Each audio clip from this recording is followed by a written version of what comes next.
మీ ఏం IT AI job అయితే join next it challenge. Job తెచ్చుకోండి, 5 లక్షలు తీసుకోండి.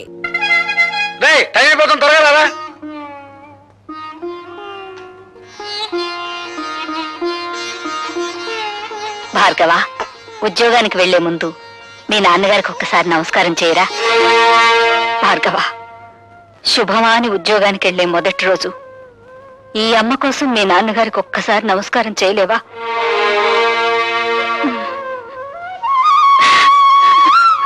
రావుకాలం వచ్చేస్తుంది.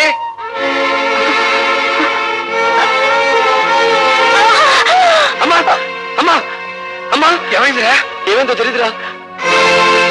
అమ్మా, కంగారు పడు, ముందు హాస్పిటల్ తీసుకెళ్దాం. మళ్ళా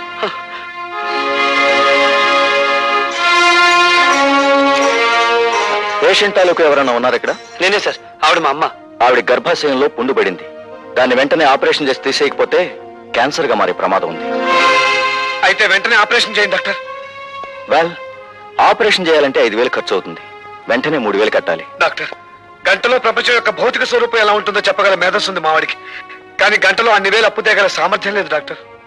అయితే ఆపరేషన్ జరగదు. ఆపరేషన్ జరగకపోతే ఆవిడ సరిపోతున్నారుగా. ఆవిడ చావు బతుకులతో మాకు సంబంధం లేదు. మాకు కావాల్సింది డబ్బు. సార్, నా మేధస్సు నాకు సంపాదించి పెట్టిన గోల్డ్ మెడల్ ఇంటి దగ్గర ఉంది. దాన్ని తగిన మీ డబ్బు తీసుకొస్తాను. మీరు ఆపరేషన్ మొదలు పెట్టండి. మీ గోల్డ్ మెడల్ ఇచ్చిన మాట నిజమే కావచ్చు, కానీ దాన్ని అమ్మి తీసుకొచ్చేస్తారన్న నమ్మకం ఏమిటి?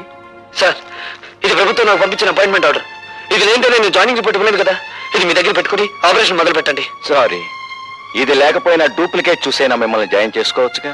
Sir, this is my B degree. పోనీ దీన్ని కుదపెట్టుకునైనా నా తల్లి ప్రాణాలు కాపాడండి ప్లీజ్. Sorry mister. సార్, విశ్వవిద్యాలయం ఇచ్చిన డిగ్రీ కంటే, విశ్వవిద్యాలయ పరిషత్ ఇచ్చిన బంగారు పథకం కంటే, ప్రభుత్వం ఇచ్చిన అపాయింట్మెంట్ ఆర్డర్ కంటే మీకు రూపాయి నోటే ముఖ్యమా సార్? మనిషి ప్రాణం కంటే జీవం లేని కాగితమే మీకు ముఖ్యమా సార్? Yes, I'm helpless. ఈ హాస్పిటల్ రాజశేఖరం గారిది. ప్రతిరోజు జమా ఖర్చు ఆయన దగ్గరికి వెళ్తుంది. ఏ మాత్రం తేడా వచ్చినా నీ BE డిగ్రీ లాగే నా MBBS డిగ్రీ కూడా వాల్యూ లేకుండా పోతుంది. తీసుకోండి సార్. మీ జీవితం ఏమైపోతుందో అని చావు బతుకులు ఉన్న రోగిని గురించి పట్టించుకోవడం లేదు మీరు. మీకు కావాల్సింది డబ్బేగా, తీసుకోండి. మహోట పడుకు భార్గవ. ఈ డబ్బుతో మీ అమ్మగారి ప్రాణాలు కాపాడగలిగితే నాకంతకంటే కావాల్సిందే లేదు. ప్లీజ్ తీసుకోండి డాక్టర్. తీసుకోండి డాక్టర్. ఆ డబ్బు తీసుకుని వెంటనే ఆపరేషన్ చేయండి ప్లీజ్. ఓకే భార్గవ, మీ అమ్మగారి ఆపరేషన్ నేను శంకరం దగ్గరుండి జరిపిస్తావు. నువ్వు వెంటనే వెళ్ళి ఉద్యోగంలో జాయిన్ అవ్వు. అవునరా, నువ్వు ఇప్పుడు వెంటనే వెళ్ళకపోతే ఆ రాజశేఖర మనుషులు ఆ ఉద్యోగాన్ని గద్దలా తనుకుపోతారు. నువ్వు వెంటనే వెళ్ళి జాయినింగ్ రిపోర్ట్ ఇచ్చి. Sir, joining report sir. Very good sir, మా అమ్మ చావు బ్రతుకుల్లో హాస్పిటల్లో ఉంది. మీరు అనుమతిస్తే. అలాగా? కన్నతల్లి ఆ పరిస్థితుల్లో ఉండగా నువ్వు అసలు రాకపోతే ఏమైందయ్యా? వెళ్ళు వెళ్ళు, త్వరగా వెళ్ళు. Thank you sir.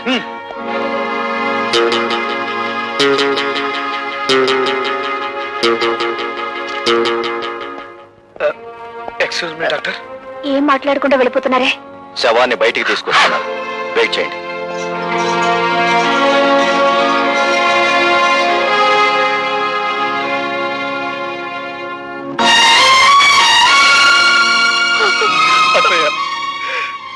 మీ అమ్మ ప్రాణాలకి మా ప్రాణాలు అడ్డు వేస్తామని ధైర్యం చెప్పి భార్గవుని పంపించావు. ఇప్పుడు వారికి ఏం సమాధానం చెప్పమంటావు అత్తయ్య?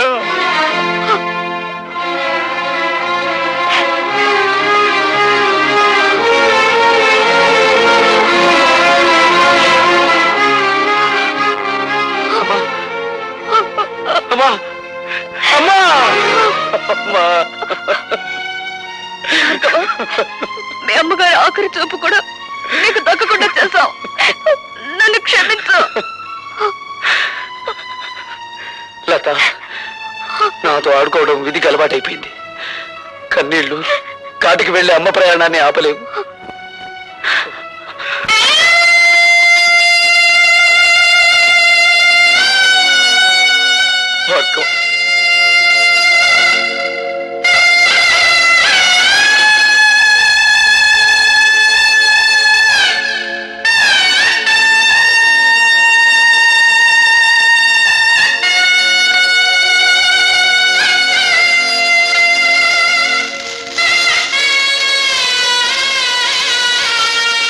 అన్ను, ఆ కొత్త ఇంజనీర్ గారు సంతకం పెట్టకపోతే మన తూముల డబ్బంతా దొబ్బినట్టారా? అబ్బా, ఏమిట్రా ఆ భాష? అమెరికా నుంచి వచ్చిన తర్వాత నీ భాష బొత్తిగా చెడిపోయింది. నా లాంగ్వేజ్ సరే ఆయన్ని మన గ్యారేజ్ లోకి తెచ్చుకునేదట అమ్ముడు పోడంటావా? వాడు అమ్ముడు పోయేవాడు కాదురా, అమ్మని పోగొట్టుకున్నవాడు. అది మన ఆసుపత్రిలో. ఆ ఆక్రోషంలో తప్పకుండా మనకి నష్టం తలపెట్టడానికే చూస్తాడు. అయితే మనం బ్యాటరీ ఈజీ చేసుకుని కూకుంటామేనా? సామ దాన భేద దండోపాయాలు ఉపయోగించి వాడి చేతే మన ఫైల్ మీద సంతకం పెట్టిస్తాను. శంకర్, మా అమ్మ శవాన్ని వల్లకాటికి మోయడానికి నలుగురు కావలసిన వాళ్ళు కూడా లేని అనాథనరా నేను. నాకింత సహకరించిన నీకు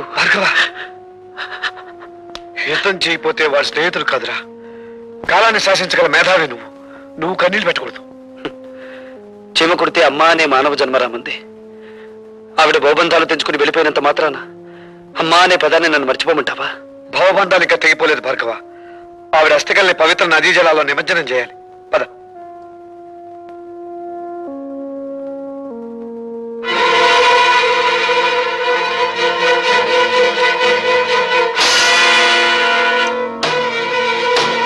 మొదటి ప్రపంచ యుద్ధం ఎందుకు వచ్చింది?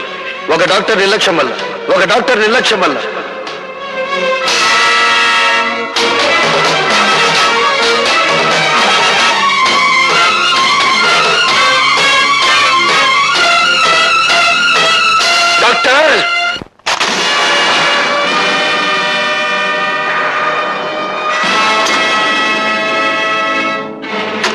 డాక్టర్, ఒక రోగి ఒంట్లో జ్వరం ఎంతుందో తెలుసుకోవడానికి నీకు థర్మోమీటర్ అవసరం కలగచ్చు.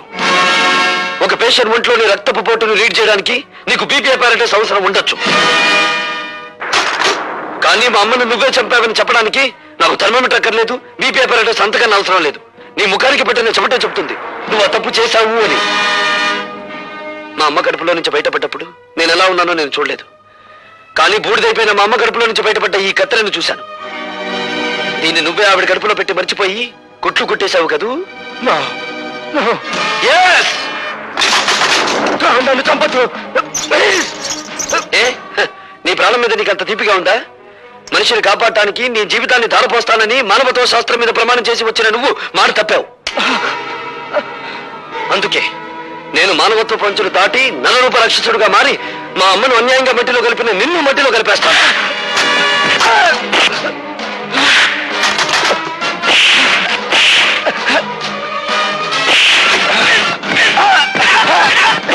Hello, police station.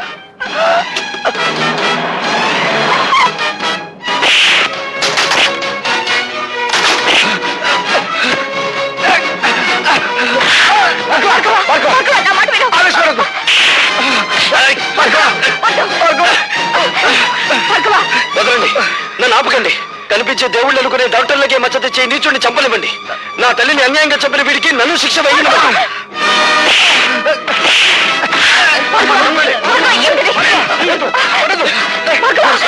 ఈ హంతకుడు నా ప్రాణాలు తీస్తున్నాడు, మీరు అరెస్ట్ చేయండి.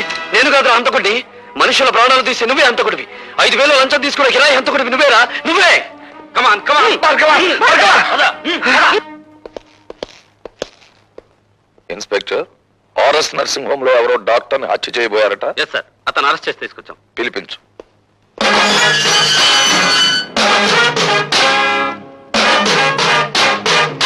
నీ పేరు?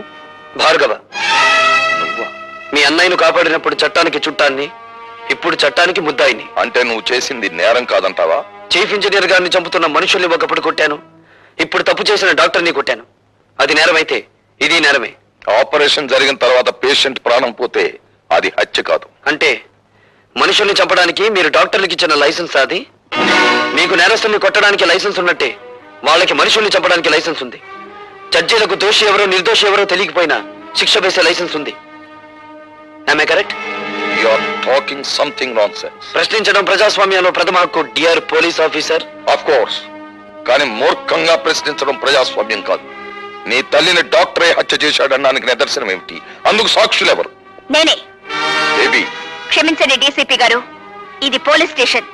నేను సాక్షిని, మీరు పోలీస్ ఆఫీసర్, అంతే. All right.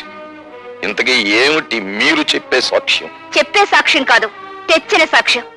ఇదిగోండి కత్తిర. భార్గవ తల్లిగారికి ఆపరేషన్ చేసిన డాక్టర్ ఆమె కడుపులో వదిలేసిన కత్తిర. చూడండి. అందువల్లే ఆవిడ ప్రాణాలు పోయాయి. ఆవిడ దహన సంస్కారాలు అయిపోయిన తర్వాత అందులో ఇది దొరికింది. అందుకు నేను సాక్షి. ఇప్పుడు చెప్పండి ప్రతాపరావు గారు, ఒక డాక్టర్ తన నిర్లక్ష్యం మూలంగా మా అమ్మను చంపడం నేరం కాదా? ఏమిటలా తెల్లబోయి చూస్తున్నారు? ఇంకా నన్ను ఓ సెక్షన్ ప్రకారం ఇక్కడ అరెస్ట్ చేసి ఉంచవచ్చునని ఆలోచిస్తున్నారా? ఒక పోలీస్ అధికారి మీద తిరగబడి మాట్లాడినందుకు సెక్షన్ 321 ప్రకారం ఇక్కడ అరెస్ట్ చేసి ఉంచవచ్చు. లేదు, తల్లిని చంపిన డాక్టర్ని హత్య చేయబోవడం నేరమేనని సెక్షన్ 306 ప్రకారం ఇక్కడే ఉంచవచ్చు. ఇన్స్పెక్టర్, భార్గవ్ మీద ఫైల్ చేసిన ఎఫ్ఐఆర్ తీసుకురా.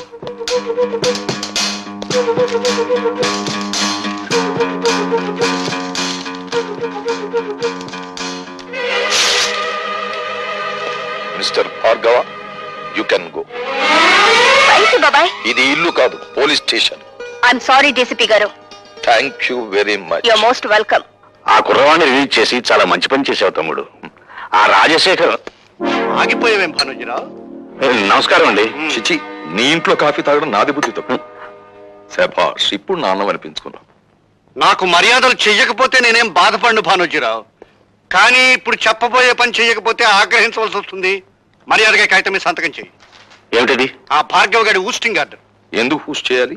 ఎందుకంటే బాధ్యత గల ప్రభుత్వోద్యోగి అయ్యుండి కూడా మా ఆసుపత్రిలో ఒక డాక్టర్ని దారుణంగా కొట్టి మర్డర్ చేయబోయాడు కనుక. అది వాళ్ళిద్దరి మధ్య జరిగిన కొట్లాటే గాని ఘర్షణ కాదు. కొట్లాటలకు మీరు ఎప్పుడైనా రేపరేగా ఉన్నారా? షటప్. చట్టం నోరు నువ్వు మూసి మావారి నోరు మూయాలని ఎందుకు చూస్తావు ప్రతాపరావు?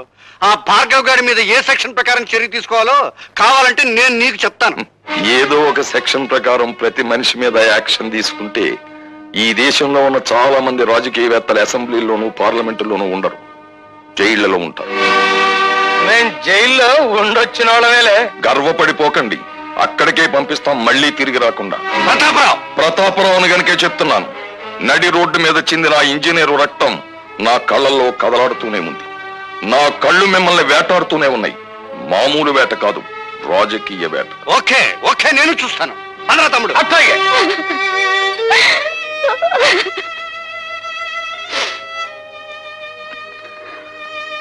భార్గవ, మేము వెళ్తాను రా.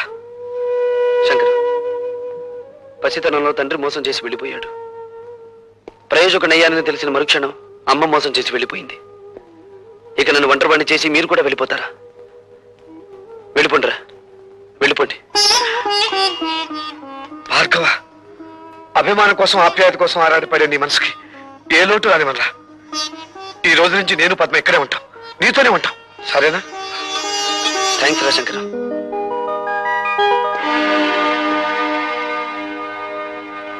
Good morning everybody. Good morning sir. ఆగండి సార్, అక్కడే ఉండండి సార్. ఇంత అదృష్టవంతమైన మీకు ఈ దండ వేయకుండా అడుగు ఒక్క స్టెప్ కూడా ముందుకు వేయనివ్వను. సార్, అతను తెల్ల పూల దండ తీసుకొచ్చాడు, నేను గులాబీ పూల దండ తీసుకొచ్చాను. ఇది వేయించుకోవాలి అదృష్టవంతులు గారు. సారీ, ఆ కుర్చీలో కూర్చోబోయే మనిషి మహర్జాతకుడు అని మీరు అనుకుంటున్నారేమో, కానీ ఆ సీట్ ఖరీదేమిటో తెలుసా? ఇంత అని చెప్పడానికి వీల్లేనంత ఖరీదైంది, కొన్ని లక్షలు. మీరు ఊ అనండి చాలు, 50-50 బేసిస్ లో లాగించేద్దాం. ఇదేమీ డ్రై ఏరియా కాదు సార్, ఇక్కడ లంచాల పంటలు బాగా పండుతాయి. Believe me. Shut up. ఈ ఉద్యోగాన్ని నా తల్లి ప్రాణాన్ని పణంగా పెట్టి సంపాదించుకున్నాను. థ్యాంక్స్ అండి. ఎందుకు? సరిగ్గా నా టేబుల్ ముందు నుంచి నడిచి వెళ్ళేటప్పుడు అందరికీ పెన్నులు, పెన్సిళ్ళు, ఫైళ్లు జారి పడుతుంటాయి. మీకేం జారి పడలేదు.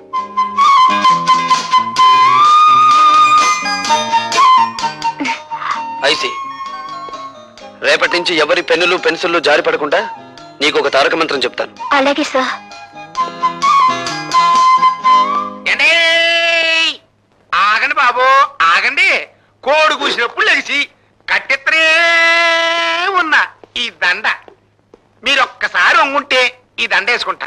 మీరే వంగుని ఆ దండ మీరే వేసుకుని డబ్బు కట్టుకుంటూ ఊరి మీద పడి ఊరేగండి, ఏదైనా గిట్టుబాటు అవుతుంది. అండి, ఎవరినేంటే నిజం అనుకుంటారు, ఈ దండ వేయించుకోండి బాబు, లేకపోతే గుండె ఆగిపోద్ది. ఆగిపోనివ్వండి, దేశానికి ఏ నష్టం రాదు. అయ్యో బాబోయ్, మళ్ళీ త్రిల్లే. రే బచ్చా, నువ్వు తగులుకో. అచ్చా, మీరు ఈ ఫైల్ మీద సంతకం ఎట్లేదు అనుకోండి, మా అయ్య కళ్ళు దాసి మిమ్మల్ని కళ్ళు కొండలో కలుపు తాగేస్తాడు. జం జమా సత్యం జనాకే. ధన్ ధన ధన్ ఫట్ ఫటాచే. ఇదేం బాగాలేదండి. మీరు ఈ దండ ఎంచుకుని మర్యాదగా పైల మీద సంతకం పెట్టకపోతే థ్రిల్ అయిపోద్ది. ఆ తర్వాత మినిస్టర్ గారి ముందు మీరు చేతులు కట్టుకుని నిలబడాలా. ఏడ్చాలో వెళ్ళు. ఏంటి ఇంకా థ్రిల్లే? సరే, ఇంతకింత థ్రిల్ నేను ఇస్తా. వెళ్ళు. చూడు బాబు, నువ్వు ఇప్పుడు కూర్చున్న ఏఈ సీటు గత 10 ఏళ్లుగా మాది. ధర్మమో ఆపధర్మమో నువ్వు ఇప్పుడు ఆ సీట్లోకి వచ్చావు. నేను ఆ సీట్లోకి వచ్చింది నీతిగా నిజాయితీగా ఉద్యోగం చేయడానికి మంత్రి గారు. మేము కూడా నీతిగా నిజాయితీగా ఉండబట్టే మంత్రి పదవిలో ఉంటున్నామయ్యా. కావచ్చు, మీరుండేది 5 ఏళ్ళు, మేముండేది 33 ఏళ్ళు. ఎవడీడో బ్యాటరీ మన ఛార్జింగ్ లో ఉంది. హలో, మంది బ్యాటరీ కాదు, డైనమో. ఎప్పుడు డబుల్ ఛార్జ్లో ఉంటుంది. అన్నో ఎవడీడో నీ ముందే నా గాలి చెప్తా ఉన్నాడు. అండి, రాజకీయ నాయకుల బతుకులు గాలి తీసిన టైర్ లాంటివి, మీరేం కంగారు పడకండి. చూడు బాబు, మంచి వయసులో ఉన్నావు, అవి ఉండాలా మాత్రం పౌరుషం. నీ వయసులో మేం కూడా ఇంక్విలాబ్ జిందాబాద్ అంటూ కంఠనాళాలు తెగిపోయేలా అరిచాం. ప్రయోజనం కనిపించక పార్టీ జెండా మార్చాం. అంతే, పాకల్లో ఉన్న వాళ్ళం మేడల్లోకి వచ్చాం. మీరు పాకలో నుంచి మేడలోకి వచ్చినా, తిరిగి మేడలో నుంచి పాకలోకి మారినా నాకేం అభ్యంతరం లేదు. కానీ నేను ఇప్పుడు ఇక్కడికి ఒక ప్రభుత్వ ఉద్యోగిగా వచ్చాను. నా ప్రతి నిమిషానికి ప్రజాధనాన్ని జీతంగా తీసుకుంటున్నాను. దయచేసి నా టైం వృధా చేయకుండా నన్ను ఇక్కడికి పిలిపించిన కారణం ఏమిటో చెప్పండి. నువ్వు సూటిగా చెప్తున్నావు కనుక నేను కూడా ముక్కు సూటిగా చెప్తున్నాను.